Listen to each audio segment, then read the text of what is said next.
Hello everyone, my name is Curtis Graham. I am currently Bishop of the American Fork 17th Ward, and I was asked to take a moment to discuss some of the homes, historic and otherwise, that are here in American Fork and how that legacy, those structures and the people that lived in them have a direct connection with us and how that affects us in our daily lives. So I've put together this presentation here, and if you'll go to the next slide please. I've put together just a quick timeline so we have a reference of the history of American Fork. Starting with 1847, of course, the pioneers entered into the Utah Valley, Utah area. 1850, we've got 3 years later, American Fork area is first settled. And then, maybe we've already discussed it, I don't know, I missed some of the lectures, but 1853 is when it was first incorporated as a town. And it wasn't called American Fork at the time, it was actually called Lake City. And then later on they changed the name in 1860 to become American Fork. And then the other two dates on here are important because a lot of the geographical data we have on our local area is based off of these Sanborn fire insurance maps. By raise of hands, how many of you have seen these Sanborn maps before? Great. They are fascinating. I've wasted far too much time when I should have been doing real work looking at these. And we're going to take a gander at some of them in a little bit, but 1890 was when the first Sanborn map was, mapping of the area was done, the assessment. And then a few years later in 1908 was when the second one was performed. And I don't know if they did any more before or after that, but at least these two are on record in the Library of Congress and at the University of Utah, and they are also accessible at the American Fork Library. Next slide, please. Okay, so we talked a little bit about the Sanborn fire insurance maps. I've got here on the left side an image, hard to see, but you can get an idea of the area that we're talking about. Left side would have been from the 1890 insurance maps, and then in the center you see the big seal, and on the right side, those are both associated with the 1908 Sanborn maps. And we're going to get into it a little bit further, but you'll notice that you really can't see, but you'll see the train tracks that go across in both of these maps. And interestingly enough, the train tracks up above on the 1890 map, that used to be Main Street. And later on, they renamed it to West First North, actually, and then Main Street was actually called down below. Let me check right here. Yes. Harrington Street is what we now today call Main Street. And there were a bunch of street names that were actually changed between the 1890s and the 1908 survey, which I find fascinating. First East, which is the street that goes past the Tabernacle, that was actually called Lake Street because that went down to the lake. And on some of these other maps, you'll also see on what is now considered Center Street was actually where a stream ran across. And as we look at some of these maps, you'll actually see that stream running across in the maps. Next slide, please.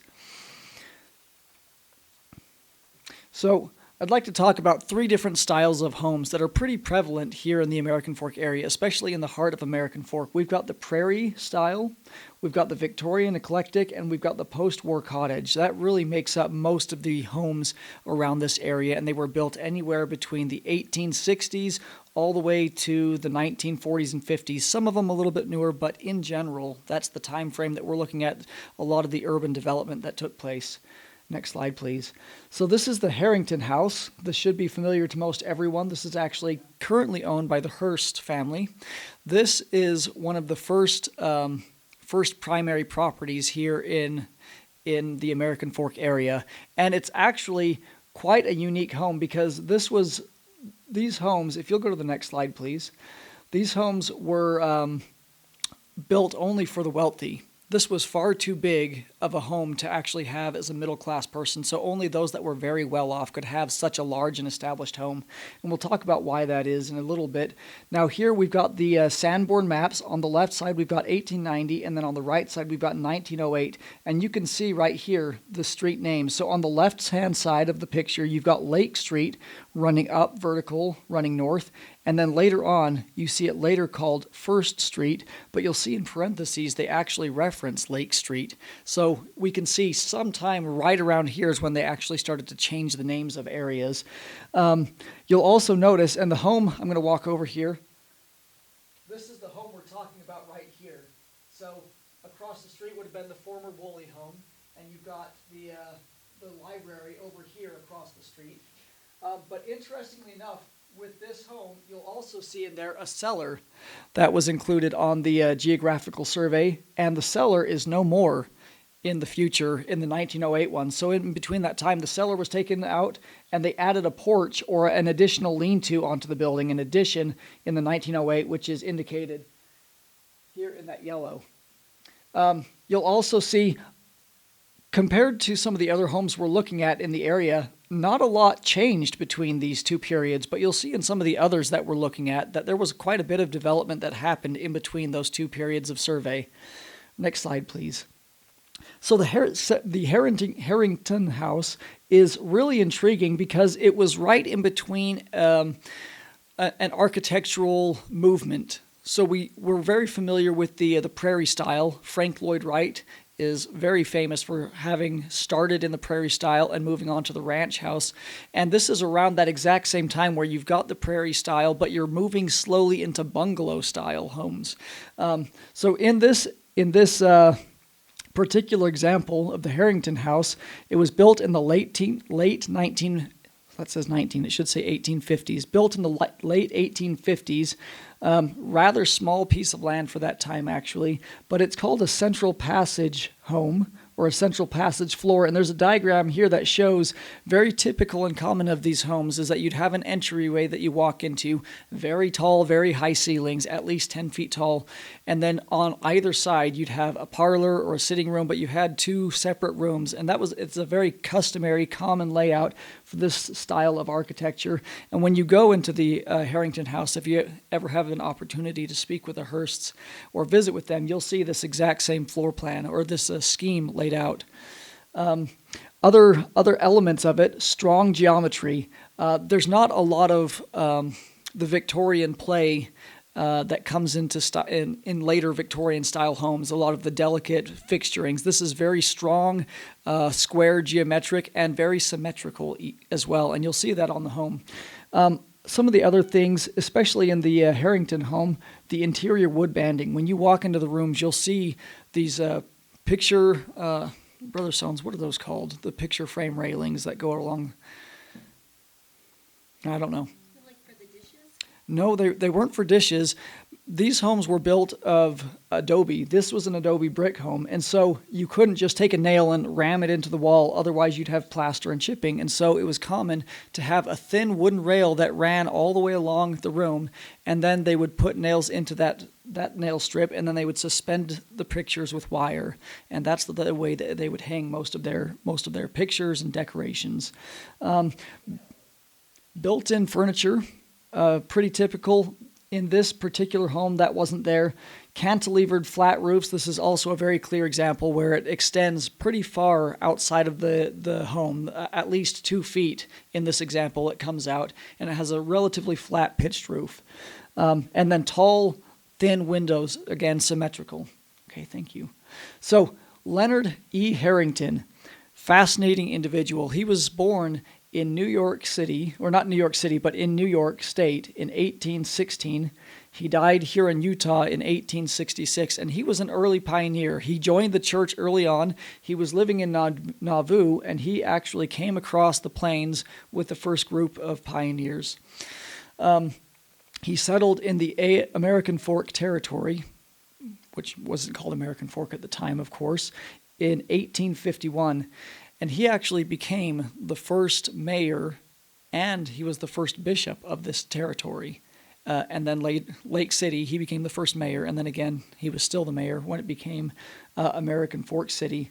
He had 3 spouses, which, if for those that understand or know LDS history or the history of Utah, polygamy was not unheard of.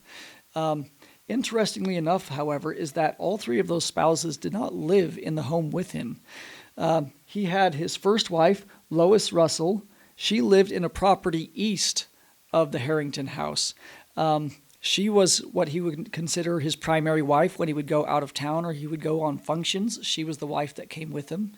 He had also Mary Jones. She lived at a cabin on the north end of Merchant Street, and she passed away shortly after they were married. in, I can't remember the date right now, but she was giving birth to twins, and she succumbed to that. And so she was not married to him for long.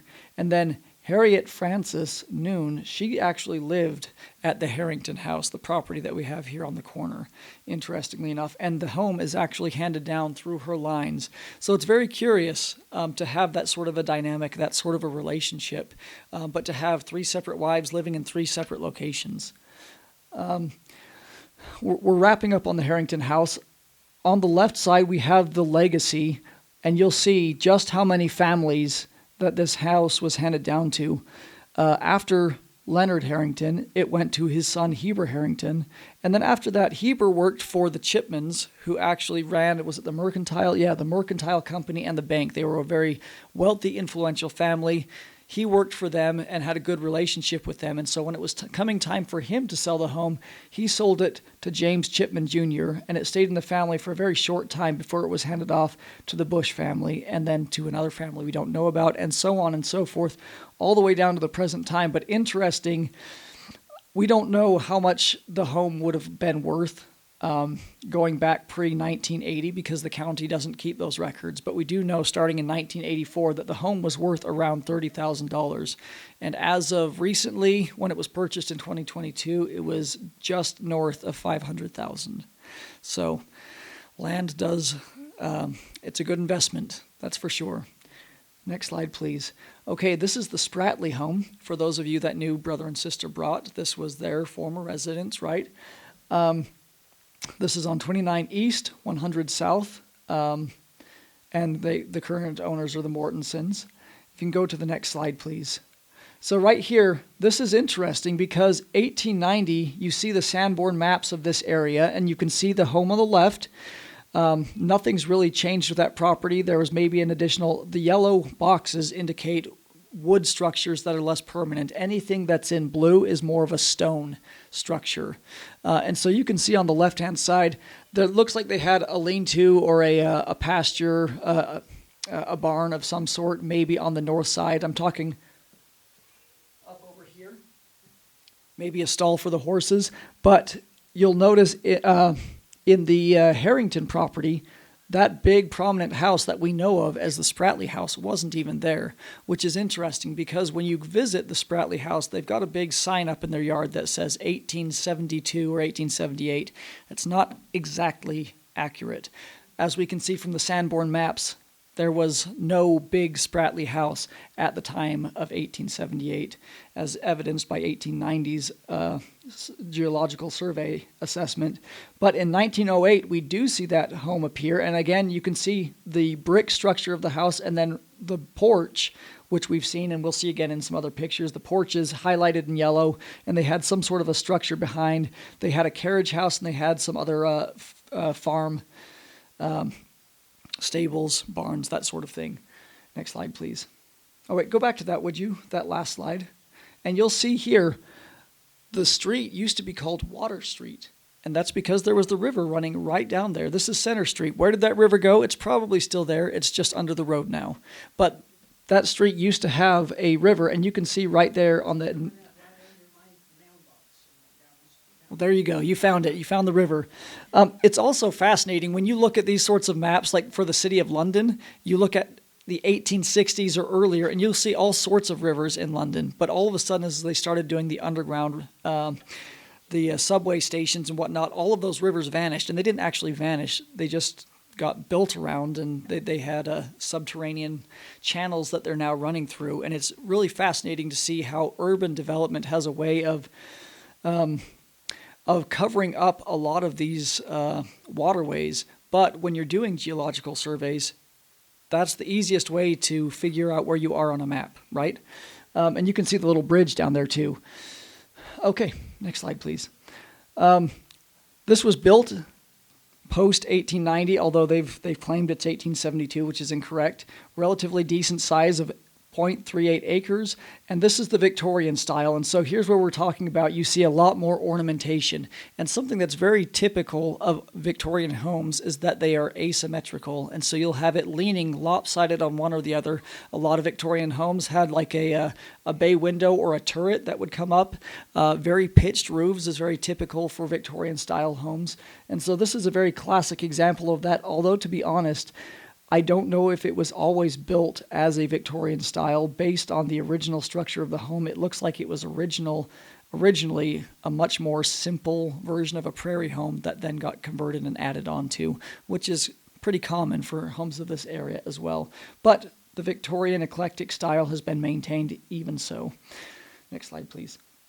So the man that lived in this home was George, man and woman, George and Mary Ann Spratley.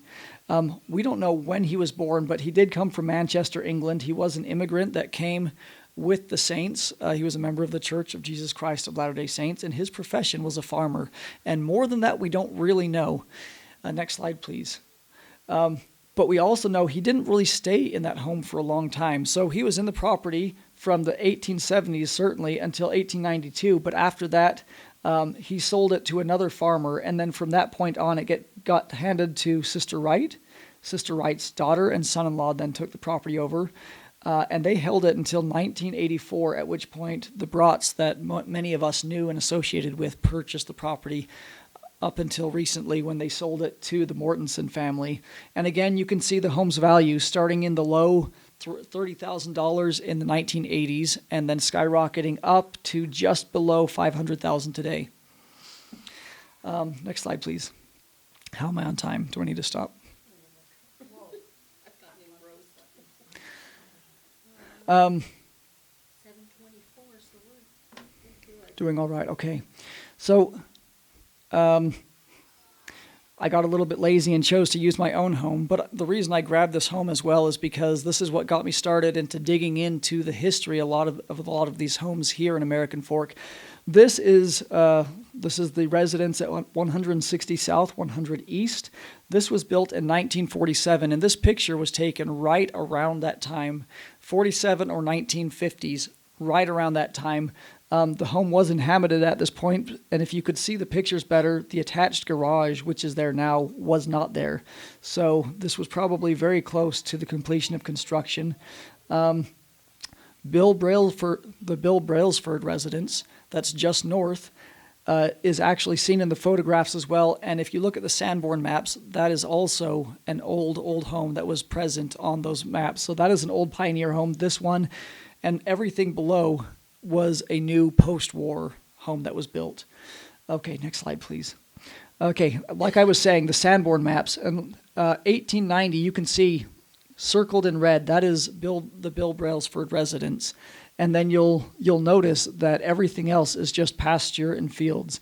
And then you move to 1908, and you see that's when you start to see the development and the explosion of homes, which were, of course, needed post-war as a lot of young men were coming back home and families were getting started, and homes needed to be built. So something that's very typical of a post-war cottage or bungalow home is that they are very simple. So you'll start with a very single-story design. Very rarely do you see a two-story level. They've got simple floor plans as well, and oftentimes almost all of the rooms are connected. And this isn't the floor plan for our home, but it actually follows it almost perfectly, except for the living room and the dining room is a little bit bigger. But in a lot of these homes, if you walk in, you'll very easily be able to orient yourself just because they were all built in that similar style. They are smaller scale. They have huge windows. These homes are very notorious for having very big open windows that let in lots of natural light. And there was often a neutral color palette. I can't explain how our walls were all painted gold, but that happened in the 70s, I imagine. This home was built by Elmo F. Bush, and it was lived in with his wife and their daughter, and actually a mother-in-law that was of Danish descent. Elmo was born in 1905 and lived his whole life here in American Fork. He was a World War II veteran, and he was a construction contractor, and he actually built that home for himself. His wife, I'm not sure where she came from, but they are actually buried in the American Fork Cemetery, so they are close by.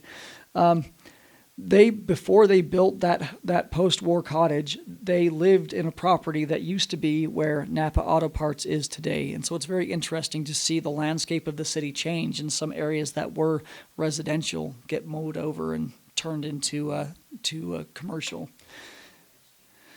Dean and Wilma Devereaux, many of you, I'm sure, remember the Devereaux that lived in this area, were members of the American Fork 17th Ward. Dean was born in 1917 and survived to 2009.